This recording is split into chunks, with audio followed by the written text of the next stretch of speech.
We're going to get started because it's 1, so we're a little off schedule, but we're going to give George all the time he needs, well, to an extent, within a reasonable, and we'll try and get out of here by 2, which is means a little bit less discussion. I did hand out, I have the evaluations up here. It is helpful for everyone to fill out an evaluation. We do read these, and actually these evaluations have given me ideas for future workshops. So if you don't have one, raise your hand and I'll circulate them. And you can just leave them on the table on your way out. Simon's going to introduce George Schuler, so I'll wait for Simon. Anyone else need one? I just wanted to use this chance just to bring out a couple key points that may have been mentioned, were certainly discussed, but just to drive home a few basic lessons. And one is that, well, there's a water withdrawal law in New York State, and George will be talking about things related to that. The current law was passed in 2011, and the regulations went into effect in 2013, I think. I wrote an article about this as part of a funded project with an estuary grant, thank you, that's online. It's the only basic article I know of about the state's water withdrawal law. And maybe, Maureen, if you could maybe send it to the people that are signed up here. But it is online at the Hudson Valley Regional Council website. And that's a key source of data for the issues we're talking about today. Another thing is that, as many of you know, Newburgh's been using Catskill Aqueduct water from New York City's system since the PFAS issue started. And that is an import of water to the Qusay Basin. And then the Delaware Aqueduct is the other aqueduct that is used by the town of Newburgh for many years. And those are inputs that are part of the situation we're dealing with here. Again, I'm not quite sure how they were dealt with in the water budget study itself, but the other detail, just as a basic fact of the physics of these things, I was shocked to learn many years ago that evapotranspiration of water in our region is roughly half the water we get all year. Cut the trees down. Yeah, right. You can blame the trees. And it's fascinating because essentially a friend of mine who has a very small hydroelectric plant on his house in Cornwall said he noticed, he built this thing and it's on a very small headwater stream, and he said, I noticed my stream dries up and I thought that's because there's much less water in the middle of the summer. And then he looked and he said, it's pretty much even. But he realized, oh, it's because the trees are taking all the water on that mountainside that my stream runs off, so his stream dries up completely. And this evapotranspiration of water is hugely important to understand in lots of things having to do with watershed dynamics, and also in terms of our health, because that water cools the air. If you're near trees in urban areas, it's particularly important for heat island risk mitigation. And the last thing is just that, as was kind of mentioned, in doing an exercise like this study, one thing we found pretty quickly, which wasn't surprising, but it was a useful lesson, is we were looking for a wet and a dry year, as Kate described. The more you go back in time, you get less and less data that's out there. And in fact, the wastewater treatment data that we did end up getting for the city of Newburgh's treatment plant was data that the city itself said they didn't have. So I conspired with my friend Jay and I said, Jay, we can look for this data, let's go. And he was the one who went talking, and you got someone from the New Windsor, it was someone from Camo, who said, oh, I know where that data is, and call this person. And the data was there. It wasn't necessarily in the hands of the city, but it was in the hands of people running the city's wastewater treatment plant because they're contract operators. So, but the main lesson is that, well, two lessons. If you go digging further, you might find it. But also, just if you're doing this kind of project, you're more likely to find data you want in more recent years. And so that applies to many kinds of studies. So with that, George has been an estimable speaker, really valuable for Watershed Alliance programs, speaks at our conference many years each year, the conference we do each year. And your newest title is Director of Sustainable Water? Yeah. Something to that effect? For Eastern New York, based out of New Paltz. And they've been doing very sophisticated work for years, which you'll hear some about now. So thanks for coming to give us a perspective on how things are going on in New York State now, in comparison to what we heard about New Jersey. And, you know, the idea of this workshop is partly how can people from the sectors we all represent be useful to our state leaders in suggesting, lobbying, perhaps, for more resources to do a better job in tracking these issues up here. The energy is going to have to come from the grassroots, I think, to request that, and maybe we can play a small part, but I agree with what's been said, that it's really the state's role. Thanks for... So I will apologize. I'm a little diminished today because I have an ear infection that I'm fighting, and I'm not entirely at full strength. But so I wanted to kind of just talk through this idea of water risk. A few years ago, I was at a meeting.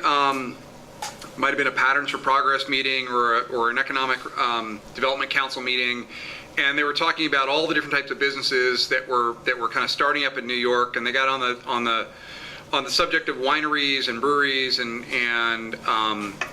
orchards and things like that. And I asked the representative from maybe Ag and Markets about water risk, and he said, no, we don't think about water risk. We have plenty of water, and I think that's a predominant feeling around New York.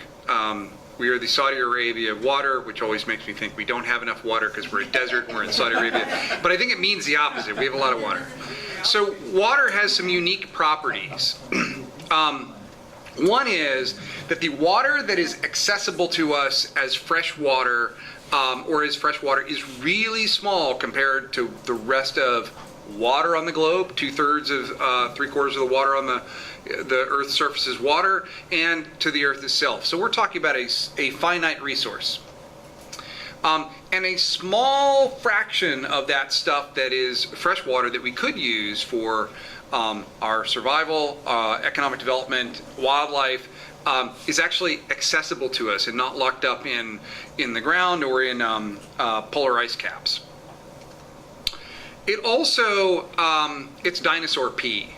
It's the only way I can put it, is that all the water that we ever had is all the water that we will ever have. And that's kind of a key thing, is that when you're in a closed loop system with a finite resource, counting it and measuring it and managing it better are your only ways of keeping that stuff in circulation.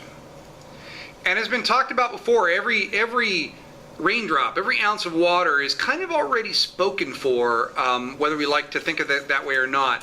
An enormous amount goes to evapotranspiration.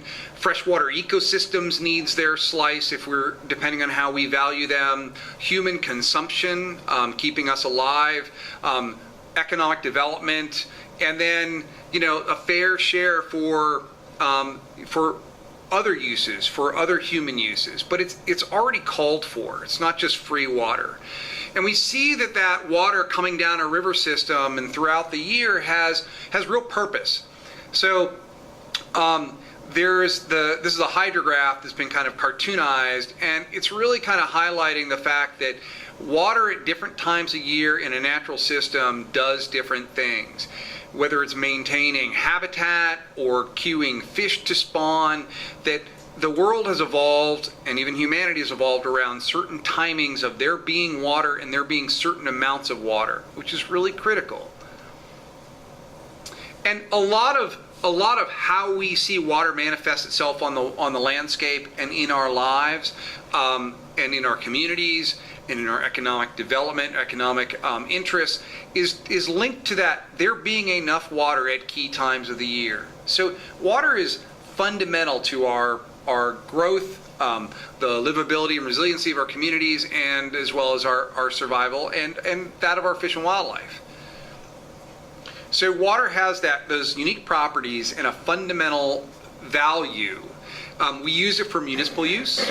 New York City's is the biggest user, but we use it for drinking water supplies and commercial uses within municipalities. It is part of our agricultural system. New York uses a surprising amount of, though it's small, of irrigation. And in fact, it was written up in a report by Cornell that the limit on New York's agricultural production is the ability to irrigate. So this could change, but natural rainfall is also part of this. Power generation, thermoelectric generation is the largest use in New York State, or one of them. Industrial use, we have a lot of beer and other things. So we make yogurt, milk. We use it a lot for industrial processes, whether they're food and beverage or not. Recreational use, I have an example from the Delaware about what that really means, but fishing and hunting and water sports, snow sports are real key to New York's economy. And fish and wildlife. These are rare mussels where I started my career. So biodiversity support, ecosystems has a use for that water. We don't often think of it that way, but it is an active use. So in the Delaware, if I remember this back of the envelope calculation, and this might be for all states, not just New York, but the water-related businesses and recreation interests, industrial, et cetera, is the value of all of that, of the water there, is $3.5 billion a year. And it is linked to 32,000 jobs. So the beautiful Delaware River has a real impact on economies and how states work and communities, on livelihoods. And so this idea around water risk is something that we should grasp and grapple with a little bit more, because so much of our life is underpinned by having water. And so water is inherently risky, that there are times when there's not enough, and there are natural times when there's not enough. The Delaware River, a place is near and dear to my heart, used to run dry during the summer, before there were New York City reservoirs to augment it.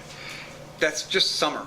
And there are times when it's not of sufficient quality, when there's just not good enough to drink, or if you're fish and wildlife, to survive in. And there are times when it's not at the right time or place, when you've got too much in one part of the year and not enough in another time of year, or too much in one part of the state and not enough in another part of the state. And so water is not a one-dimensional commodity like it is in your home. Turning the faucet and having it either be on or off is not really the way that water works across our lives and through our society. There is issues of reliability, quantity, quality, time, and space. And so risk is really kind of in three big areas, and it's physical risk. There's not enough water, too much water, or water is unfit, or the quality isn't good enough. There's reputational for users, whether they're municipalities or industries or businesses, and there's regulatory risk. And there's risk due to the location, the river basin, what's happening upstream and down of you, and there's also risk within your own water treatment system, your own water supply system, your own factory. And so at the Nature Conservancy, where my shop works, we think of risk in a few different ways that are kind of common throughout all the different tools that are used around the world. And one is this idea of water quantity is a physical risk. It's either there and enough, or it's not. Water quality, it's either good enough to drink, or good enough for fish and wildlife to survive in, or good enough to swim in and have contact with, or it's not. That's physical. And the physical nature of ecosystem impacts. Despite those first two, what ecosystem needs is that quality or quantity meeting or not meeting. And A third part of the physical risk is, it says supplier water risk, but it's also really user water risk. It's the same kind of thing. Regardless of how much or what quality there is, are there impacts to the use by people, by municipal water supplies, by industry, etc. There's the amount of risk to water from the regulatory framework. If you have a really strong one that monitors all sorts of and permits and enforces all sorts of withdrawals and uses and land uses and really kind of controls that water management, or you don't have a strong legal framework. And for businesses and even environmental organizations, there's reputational risk. Exposure to criticism, which might cause you to do dumb things or conservative things, is also part of looking at water risk. If you're a business and there's a tremendous amount of potential for criticism around polluting a water body by a spill or something, you might be extra careful if that is part of your risk calculus. And so it always seems like water everywhere in New York. But New York increasingly has high degrees of water risk, physical, in a lot of different places. So a couple of years ago, there was a drought record in western New York. It's a little bit far from us, but it meant that there were certain recreational facilities that were shut down because there weren't enough water going over the falls for kids to watch or swim. It also meant that lots of farms failed, and in fact, some areas, 98% of the farm crops were lost due to drought, and there just wasn't enough irrigation potential, and even if they could irrigate, there wasn't enough water. We also have this growing issue of harmful algal blooms and water quality impacts that have now caught the attention of the state, and these are due to land use primarily. And you have things like the contaminants in Newburgh and Hoosick Falls. And so any of those things are a risk to having a stable, reliable, sufficient water supply or water for recreational or fish and wildlife use. Beacon, the city of Beacon, had a moratorium because they realized they had permitted or were on the path to permitting too many new development units that would outstrip their water supply. And so all of those things kind of fall in line and make sense. So what do we do about that? And why is water risk important? And what I would say is that it is kind of that first step towards actually managing water really well, and that it helps generate awareness about what, for this slide says companies, but you can think about it as all of those stakeholders who have an interest in water. It's the first step in understanding what's going on with your water resources and where there might be problems or are problems, and having a knowledge of that impact so you can sit around a table and talk about that and figure out your next step, or apply pressure on state agencies or local governments or whatever the case may be, with the idea that at the end of that path, you're able to change how decisions are made about water. Not permitting so many withdrawals, not permitting such land uses that you end up with contamination problems. And there are a wealth of tools and data that are available to us to start to articulate those things now. So this is a map my shop made. It's a little bit hard to read at this scale, but it's the major water consumers across New York. So these are all of the 100,000 gallon or more per day permitted facilities. And so one big thing was mapping them. Until a few years ago, this actually wasn't mapped. It was an Excel spreadsheet underneath somebody's desk. But so it's available for mapping, and I think DEC now has a mapping tool. But you could now know where the withdrawals are in your watershed, and you know how much they are taking out last year, over time, what industries they are. Can be really useful. It also, we also added to this a consumptive use coefficient based on some USGS work for New York State. So you can begin to get a sense of how much of that withdrawal is kind of withdrawn and then geologically not available to you, or how much is withdrawn and put back to some reasonable time frame in the stream or in the water system. And it's not an engineering report, but it allows you to begin to understand, hey, we should really worry about this. It's taking 10,000 gallons a day out. Or, no, we don't really need to worry about that because it looks like that, but they're putting most of it back. Another thing is there's a USGS model around phosphorus, nitrogen, and sediment. And we've taken and started to knit these together. And it tells you the phosphorus loadings and the sources of them. And so this map is of phosphorus loads across the state, but it's done by the proposed standard for New York State. And if you're dark green, you are over that standard. And so 2/3 of the state is in exceedance of what would be our standard if we could get out of our way and approve it. But it starts to point the picture towards what is the water quality issue in your watershed. These are Huck 12s. Where that's the sources generally coming from based on the USGS Sparrow models. And so where might water quality start to be a problem? Or should we worry about it in our watershed, or is it coming from an upstream watershed? We also have a streamflow estimator tool, and we've used the USGS eco deficit metrics to begin to understand in our watersheds which ones at key times of the year, especially in August, are really overdrawn, or there are alterations to the water flow or the availability such that you're going to see some really severe impacts. And this was a draft map. I don't have a really pretty one of it. But the tools and data exist at a screening level to help us understand there is a problem here. We should go talk to some really smart people like Russell and Jay and begin to figure out what's going on here with more detail. And as I said earlier, there are several reports that are available on the environmental limits, thanks to the Nature Conservancy's work in the Delaware and Susquehanna and Great Lakes basins. And we've taken a look at those reports, which are all done the same way, and the ecological limits are pretty adaptable to other places in the state. So you can make some assumptions about how much water needs to be in the stream at key times of the year before you would expect to see impacts on species and groups of species that you would hope to find there. And then there's a host of water risk tools that kind of aggregate different types of data that are similar to this around the world that you could use with really good instructions.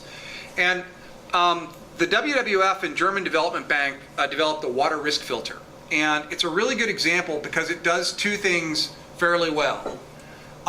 It looks at kind of all those GIS data sets, granted they're at a larger scale than New York, but they hang together pretty well. So they tell you about the risk of a watershed, of a basin, river basin.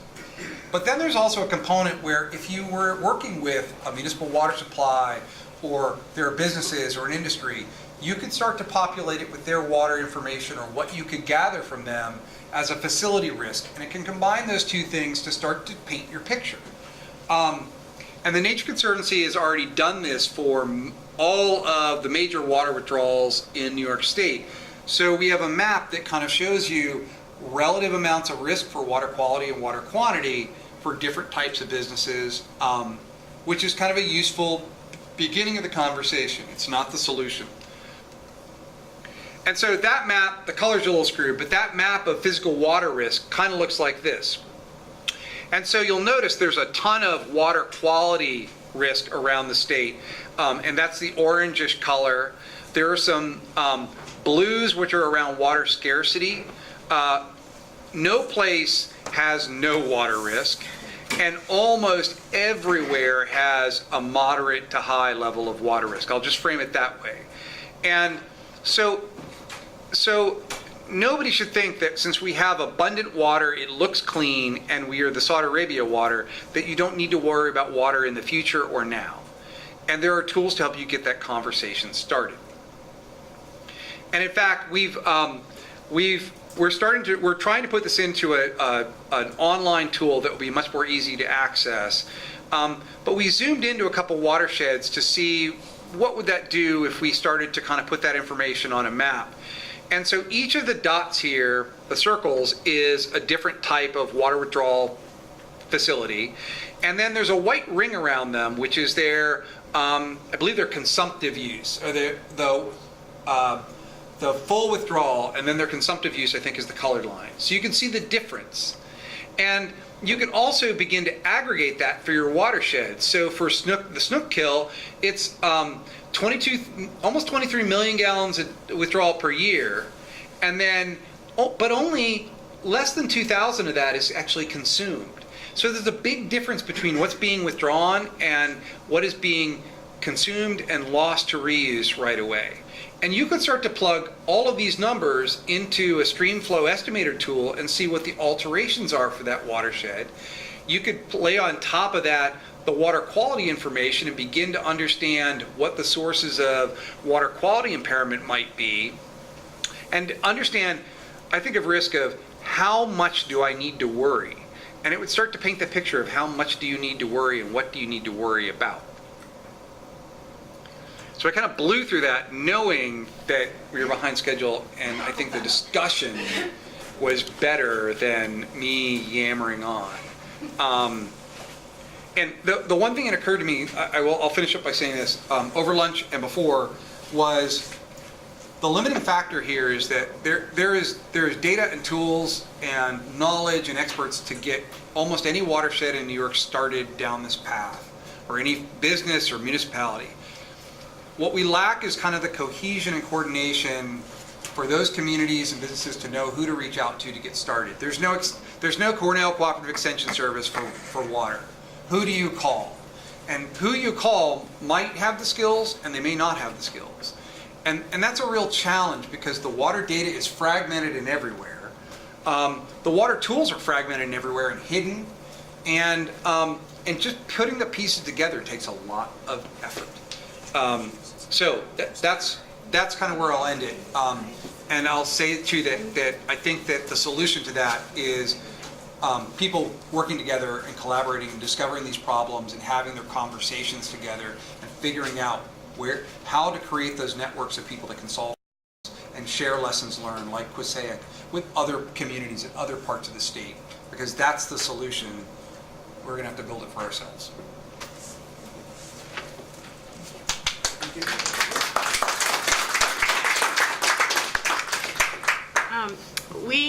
Russell Urban Mead is on the board of directors for the Hudson River Watershed Alliance, and his name has been tossed around today as an expert in the field.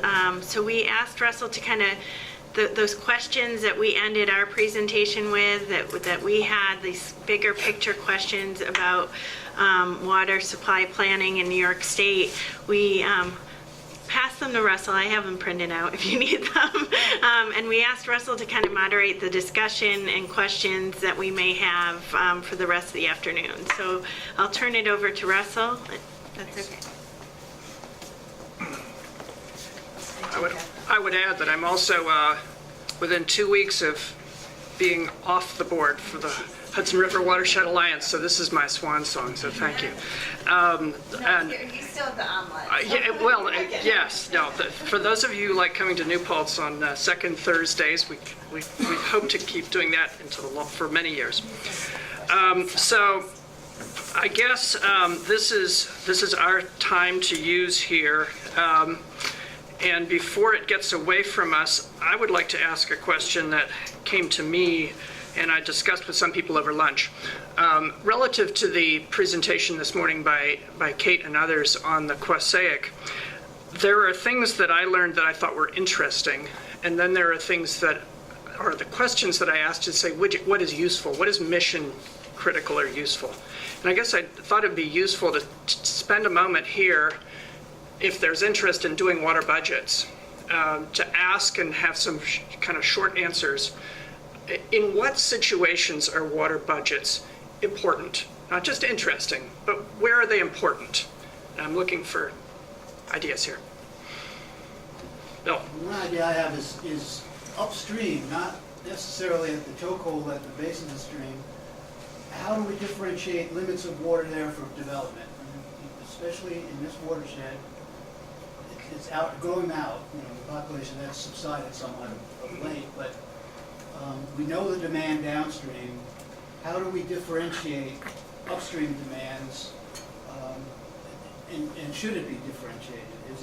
Is it critical to know Is there gonna be water for house wells, because it's all single wells and septic that are here? Can the budget be isolated to that region?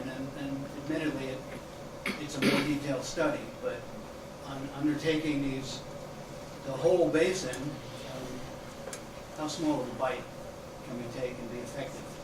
Jeff, would you have a response to that? Two responses. First is, I think there are many kinds of water budgets, and you have to decide what question you're trying to answer in looking at your water budget. So if you want to answer small scale on a sub-watershed development, it's a different budget than if you're looking at for a large intake downstream, or to get ecology. So that's the first one. The second one is the water budget does not tell you are you having an impact or not. The water budget tells you how much water is going in, so you get all the data, in, out, what's left behind, what you're driving. But that does not tell you, do you have an adverse impact? Because you haven't defined that. Is your adverse impact enough water for wells? Is your adverse impact not affecting the benthic macrovertebrates? Is your adverse impact not affecting wetlands? So the budget doesn't tell you, are you having an adverse impact? You have to set those standards kind of separately and then say, how does the budget affect those standards? How does that relate to the impacts? So there's two different questions you're asking there, and neither of those are easy. So that's where I think we are. The framework I intended was for planners on a local level to be able to use another decisive factor in denying or approving subdivisions or even single lots based on forecast availability. So you could say, maybe my budget, maybe I'm going to set a policy that a well has to be supplied by groundwater recharge on the lot. If that's a policy call you can make. Now, and you can estimate groundwater recharge. Now, you don't care about the nearby streams. Because if you were, and take the extreme case, let's take the extreme case where you have a hillside that's developed, and every home takes up all the groundwater recharge that escapes the plants on the lot. You no longer have stream-based flow. All right? So but if that's your policy, then you've met that criteria. Maybe it should be half of the aggregation recharge can go to the well, half has to escape someplace else. But that's a policy call to make by the land use planners.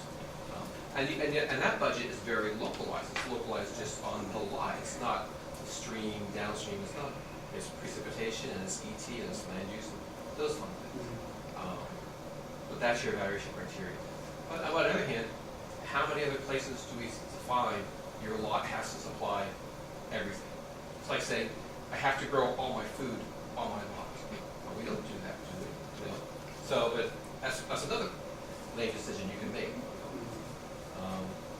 So these are hard questions that the local land use planners need to discuss implications of and understand what you're saying. Great interchange. Dutchess County has issued some minimum recommended parcel sizes in rural areas based on recharge rates and the need in many of those instances to provide on-site dilution for septic discharge. So there's some minimum basin recommendations there. Open the question, has anybody else thought about when are water budgets useful? You have a pollution incident, you have to shut off the water source or something like that. Washington Lake, let's say you have to shut that off. They were counting on it as a reservoir or a source of water. You need to know where your excess budget is somewhere else to bring it in. Kind of the health department standard of redundancy. Yeah. Okay. Anything else on that question? Yes? At least pertaining to my job, drinking water reservoirs and bypass flows. Bypass flows, right. So meaning you want to make sure that there's enough ecological downstream flow in addition to the withdrawal. Yeah, very good. we've talked a lot about consumption today. That resonates for me a lot because people, as I've said to a couple of people call me sometimes and say, there's a 300 gallon a minute well proposed across from my property. I'm upset. I said, well, how much of it is going back to a local wastewater return? They said, well, 90% of it. I say, well, then what's the problem? So the consumption is what we've talked about a lot today. I think a lot about the times we live in with climate change, the possibility for regional immigration, the possibility for movement of wet industry. Are there some new categories of consumption that we should be thinking about in this area, and what would they be? Bottling companies? Bottling. If I was a wet industry, I'd be coming to this area like that. Say, Saudi Arabia water. Yeah. Yes. The basics of why we have just a few people here. What could education do in our school systems to make sure that when we throw a water vocabulary at a group of kids, that they know what we're talking about? It's a good And question. you laid that out at a community planning, like Board of Education and so on, you'll get a feeling that we're not doing anything. And we need to have something that brings the right information to the young people who will be taking our places here. Look how long it took us to get here. Good point. Having the resource people available to help communities solve the problems that New Jersey has a group of meetings going around on a continuous basis, solving problems. There's industry and there's this and there's that. And gee, we're public too.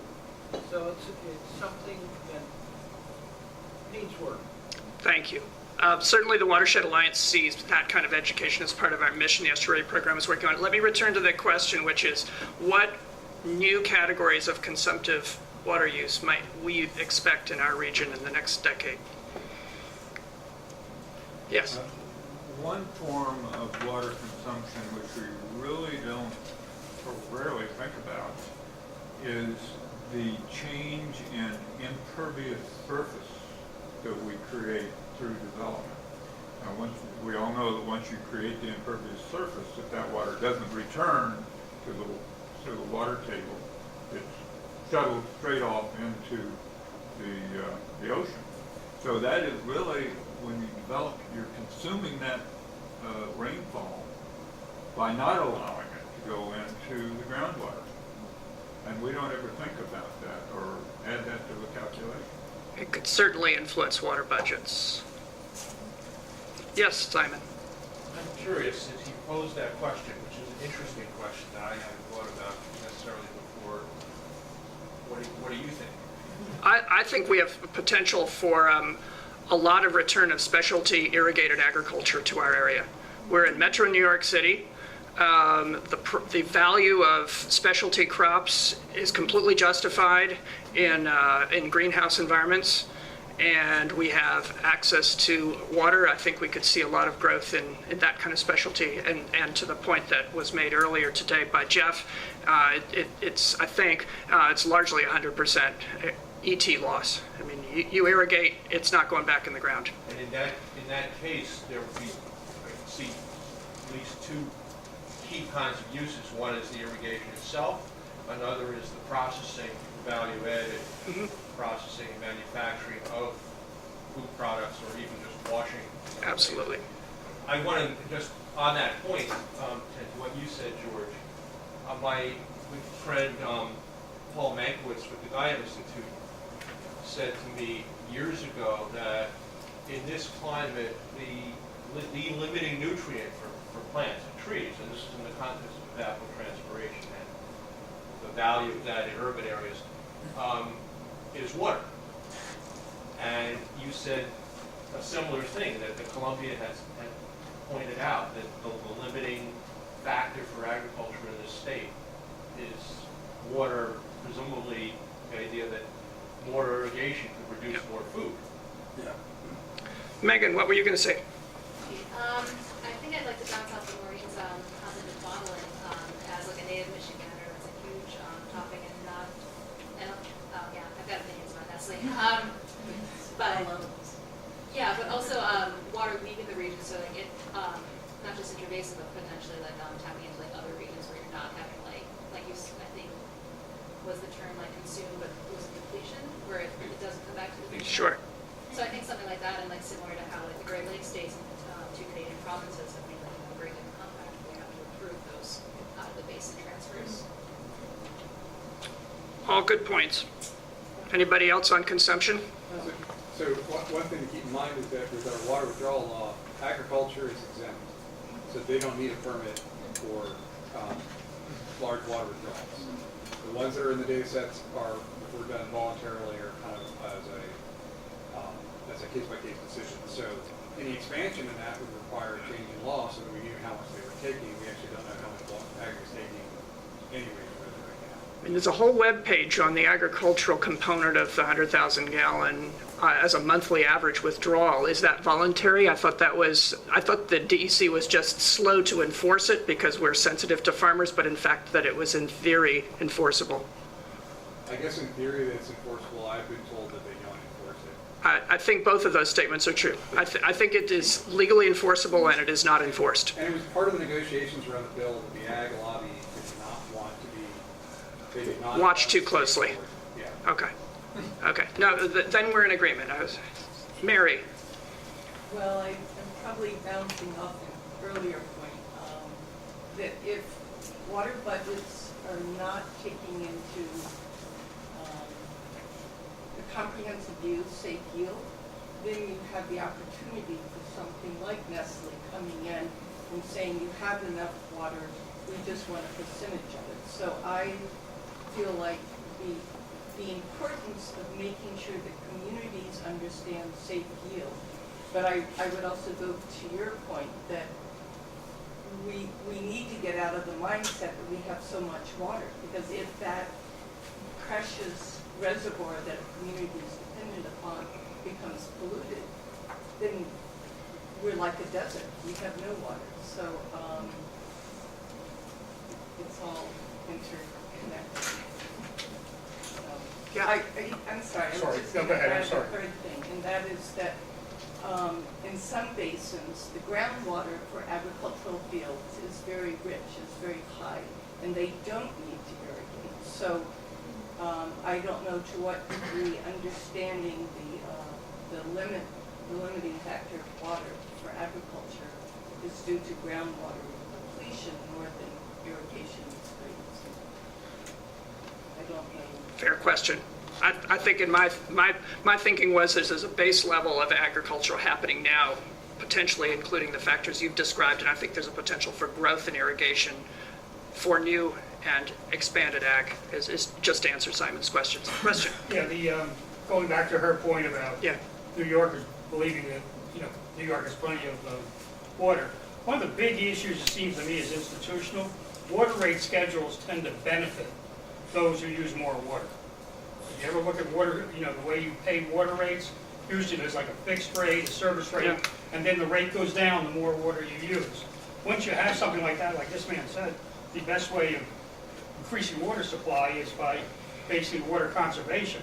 And when you have, and I can tell you from a business point of view, when you have a system that actually encourages them to basically use more water at a lower rate, it's not surprising that more water is used at a lower rate. All good points. Next question I wanted to throw out was that the DEC in the state of New York has established a 100,000 gallon a day withdrawal permit threshold and a process. And we do manage in the state of New York in any interbasin transfer over 1 million gallons a day. What else should New York State be looking at? And this is kind of the open question because this potentially becomes mission issues for watershed groups or the Watershed Alliance or other groups. But what other gaps are there? And let's keep the answers short. Yes. I've just used this maybe my last point of the day, but I wanted to ask Sure. you at some point in the rest of this time, to talk about what you observed in the Mugna Basin years ago about what appears to be a relative smaller amount of storage.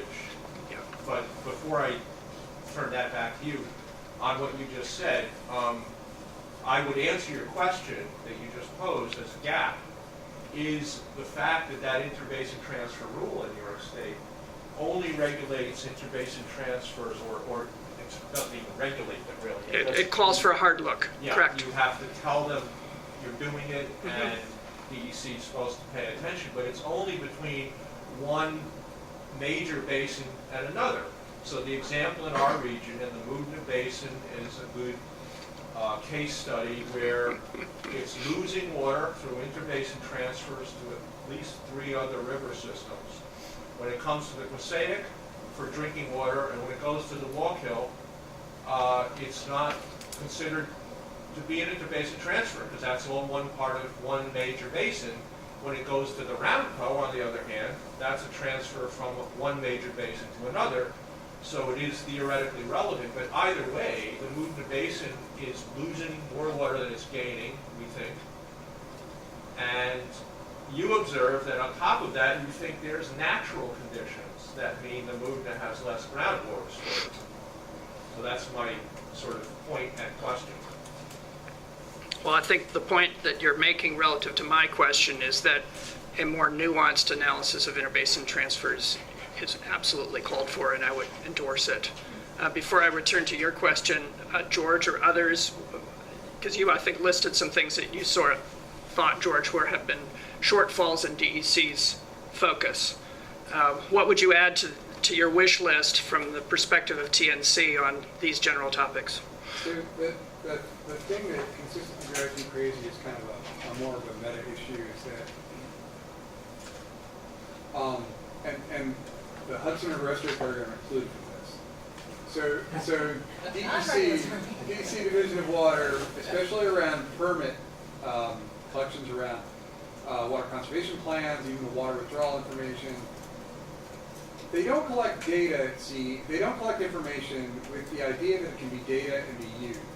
They collect information with the idea that it checks a box that they need to check for whatever the permit is or whatever the law is. And so things get put into PDF forms, or from a data perspective, so when we compiled the water withdrawal information, we didn't know whether zeros meant that withdrawer had taken nothing that month, or whether there was nothing reported that month, or whether it was some other sort of null value. And when we went back to DEC and asked them about, well, what does a zero mean, or a blank, they said, yeah, it could mean all those. And so they were merely gathering information to kind of check the box, saying, yes, they reported to us how much they used, but not the sense that we're going to look at this and really figure out what's going on with respect to New York's water quantity use or water quality or whatever issue. And the mindset around data and information and using it to be proactive in terms of policy implementation needs to be changed within DEC, because then it's not useful to the rest of us. We don't have data that we can work with to make informed decisions as organizations and municipalities. Thank you. Anybody else have a DEC wish list here? Mary? Could I ask you, George, so when TNC has created the data tools that you have, is that in order to help us advocate for that? Yeah, in a large sense it is. And the challenge with us is then packaging it and putting it in some place that's accessible and maintained for long term for others. But that is our goal. And we did the same thing. We worked with Columbia University to take all some of the water withdrawals from municipalities that were pre-law and they were scanned copies, and actually put them in a data set too. And DEC, Division of Water, was really excited. It was like, wow, we can turn all these PDFs into an Excel spreadsheet? That's awesome. It's like a spreadsheet. And all it took was someone to go through and do it. It shouldn't be a barrier to that. Jeff, I want to thank you again for coming up. Really appreciate that. Do you have data that in your what it was called a big honking database, that is starting to see influences of climate change? We have not looked for that. We can't, I don't know if we do or not. Okay. Now, we do know that in terms of temperatures, it's certainly warmer on average in Jersey than it has been in the historic past. Past 20 years or warmer. So I expect, we do expect to see that in the future. And this current water supply plan did nothing on climate change issues. The next one, we anticipate having a much larger section on climate change, especially how it affects reservoir safety. So more to come. Good. I think it's going to be the issue of the next decades, and it's going to be mission critical for us on ground level and at the regulatory level. Let me steal the mic for just a moment and talk briefly about the Saudi Arabia of water. I did coin this some years ago in a publication that was written with Scott Cuppett, and he was always uncomfortable with it, and I understand that. The reason I coined it is because everybody understands that oil, the heart of oil was always Saudi Arabia. So when people thought of Saudi Arabia, they thought of oil. And I was like, okay, so from the perspective of having access to a lot of water in this region, Saudi Arabia of water. It's not a perfect image, but it seems to communicate, and it also irritates some people. My three-legged stool argument for this perspective, just very briefly, is we have in this region typically 36 to 40 plus inches of precipitation a year. You compare that to the American Southwest, you compare that to California, you compare that to Georgia even, we're doing pretty well. All of the climate models suggest that we're going to have that or more in the future. It may not come in the slugs we appreciate, but we're going to have that or more in the future. And then for any of us who are living north of Newburgh, we have access to the fresh water of the Hudson River, which, and roughly speaking, Poughkeepsie is the freshwater outlet of the Hudson River. Downstream of Poughkeepsie, it's, you don't drink it. But the freshwater outlet of this massive watershed is effectively Poughkeepsie, and anything north of that, you can have free access to water. So we have the Hudson River, we have climate change predictions, we have rainfall. My feeling is if we can't figure it out here, what kind of dummies are we? And there are other people looking at this, the world, looking for water resources. And we're not going to be the only ones recognizing this. And so preparing for it, planning for it, and understanding it seems to me to be part of the mission critical planning that we can be doing in this area. So that's just my brief overview of why I coined Saudi Arabia of water. Would anybody like to opine on that? I'd like to opine that even Newburgh might work if you get your timing right on the tides. Correct. Yeah, you guys are just downstream of the freshwater outlet, and if you do it right, you can get it. Very good point, Jay. Anybody else? Okay. Open session. Anybody questions, comments about things we've discussed today? Simon. It is really a follow-up on what you just said, and it's been said already, and I was one of them, but it's really critical, and this gets back to the area I've been looking at more than any other, as I live here and I've been working on this stuff here for a long time, is the timing question. Yes, we get a lot of water compared to many other parts of the world, certainly many other parts of this country, and we're going to have a lot of the population growth. But in the Moodna watershed, again, I'll use it as an example, the Moodna Creek, the main stem of it in Washingtonville in 2005 went completely dry in the middle of the summer. One of the residents who was interested in our Moodna Council, or the Moodna planning, we had started by then, sent me a picture, and so we have a lot of water on average, and we may be getting more with climate change, but do we have it, as George said, where we need it and when we need it? And I think that people are asleep. The local leaders, the pattern in the history of what has happened in this region in New York City and New York State, if you look at it, I was involved in an article for the same series that you guys wrote for, and there's a very clear basic pattern, which is not surprising. when there's a drought, New York State and New York City does things. They form committees and commissions, and they will start planning, and, oh, what are we gonna do? And then the rain comes a year or two later, or 3 years later, and they forget. And it goes dormant. And we can't let that keep happening. Dutchess County had a drought planning task force about 12 years ago and had a very, very vibrant summer, and then it was over. So I sympathize. Was there a comment over here? Okay. So I also want to acknowledge here Simon Gruber for a moment, who just spoke, because if you are also cycling off the board of the Watershed Alliance, and this may also be your last presentation or presence at a meeting like this in that capacity. So thank you very much for your years of work for the Watershed Alliance, Simon.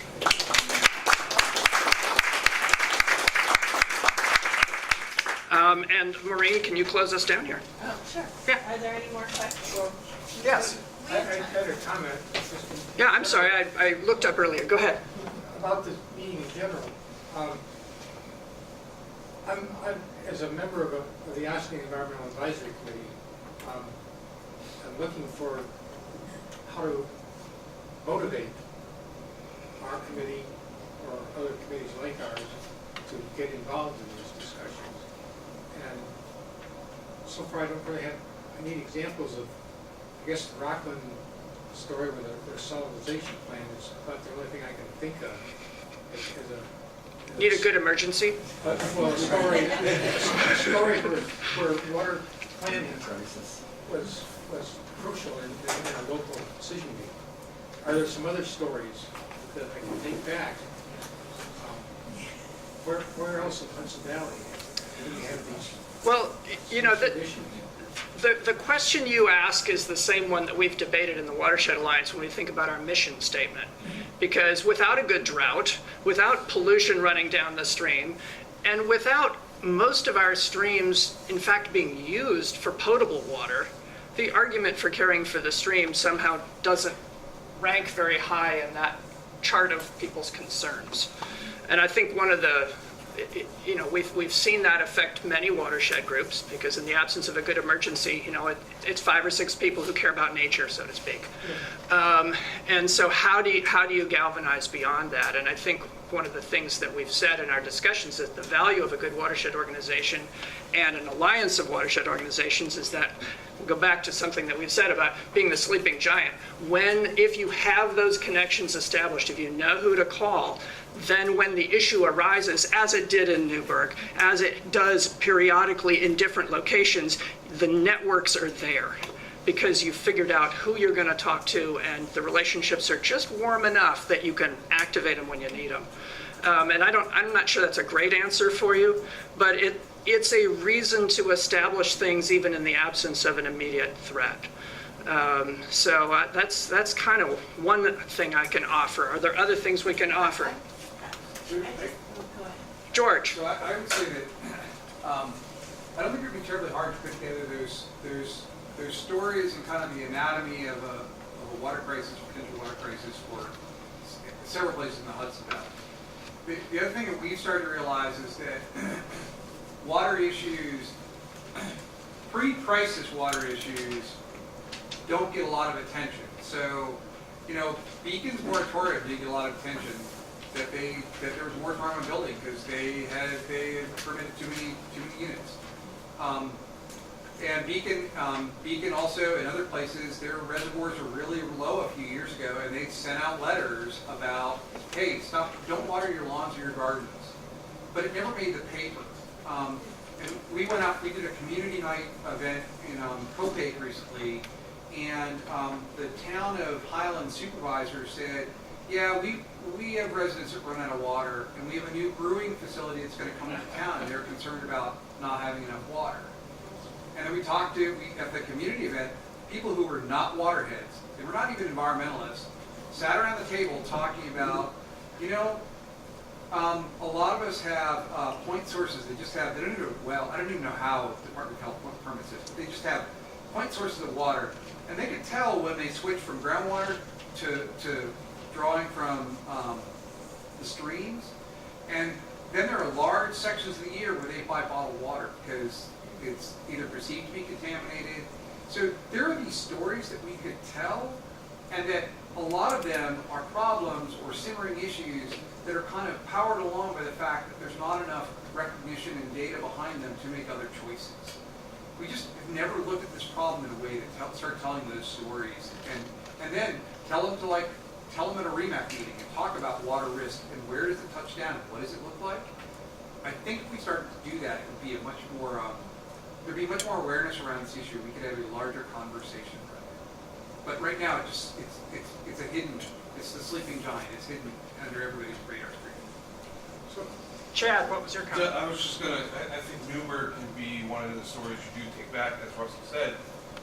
When we found out about the contamination in 2016, if we didn't have, we had some hindsight from a past water superintendent that put a pumping station in our backup reservoir and many number of miles of pipes, so we could bring that water directly to the plant without putting it through the natural silver stream diversion, which is how it was getting contaminated. If that wasn't put in, I think it was like 2008, 2010, something like that, if that was never put in, the city of Newburgh would keep pushing contaminated water through the plant into the city because we had nothing else. Eventually we went on the aqueduct, doubled up the aqueduct, went right past our backup reservoir, so we were able to connect to that. But I don't know what it is like. It's like down in Austin, but whatever your source of water is, go to them and tell them, if that's contaminated tomorrow, we find out tomorrow it's contaminated like Newburgh's is, what's our backup plan? Where are you getting water the next day? Maureen, you were going to say. Yeah, I was just going to say, you know, the Hudson River Watershed Alliance, we've tried to tell these stories over the years. You know, Kingston, a couple of years ago, we've had people from Rockland at our conference. We gave an award to the Qusay Creek Watershed Alliance last year because of their role in the water contamination issue in Newburgh. But I would add to what others have said is, like, things are happening every day that if someone's radar isn't on it, you know, it could be the next crisis. I get the Google alerts on anything water related, and I noticed one a couple weeks ago that the village of Fort Plain, which is on the Mohawk River, passed the resolutions allowing, and it was either Nestle or Niagara to come in and bottle. And that was the only thing I've heard about it. I put it on the Hudson River Watershed Alliance Facebook page, but haven't heard anybody else talking about it. It just happened. We don't have a watershed group there, so I'm sure this is happening all over New York State. It's, you know, villages and towns which have so much authority are making pretty big decisions about water supply without a watershed group raising the flag. So I think, I don't know what the point is there, just that you don't have to wait for a big crisis. There's things happening every day at the municipal level. But you're suggesting looking at the Google alerts is an interesting suggestion. Right. I have one other question for George. I also want to honor our closing time. Can you guys just talk? Yeah. Okay, so what I do want to do, well, listen, I run the Watershed breakfasts and I release people at 9:30 because they like to be on their way. I want to acknowledge the people who organized today's conference. I think that's Kate, Simon, Maureen, anybody else who's here? The three of you, thank you so much for the organizing effort and running for that. I also really want to do a shout out for you, Maureen. You know, you've just been through our awards dinner the other night. Our annual conference was just a month before that. This is today. You work indefatigably for the Watershed Alliance. Thank you so very much. Thank you. And my professor in grad school told me never begin a presentation with a disclaimer, but since George did, I also have a sinus infection, so I've been working at half pace today. Thank you all for coming. I think this was helpful for our project. You know, Kate and I learned a lot. We have some ideas we're going to plug into our final document. We have video proceedings, which we haven't really even acknowledged, but we did videotape this because we had a feeling it would be helpful and useful for both our final documentation of the project, but also for further learning. So we'll get that we're about to launch a new website, but we'll get it on a website. If anyone wants it sooner, you can send me an email. I'm going to ask Peter to send it as soon as possible. 2 weeks. 2 weeks? Okay. And if anyone can fill out the evaluation and leave that with us, that really helps us as to your point about education. And, you know, we do these workshops all the time, but a lot of times I'm getting ideas from your comments about what's needed at the local level, what's needed at the Watershed group level. So that feedback is important. So thank you to Russell and Simon and Mary and Kate, my board members. Thank you to the speakers, Jeff and George. Thanks everyone for coming. So have a good day.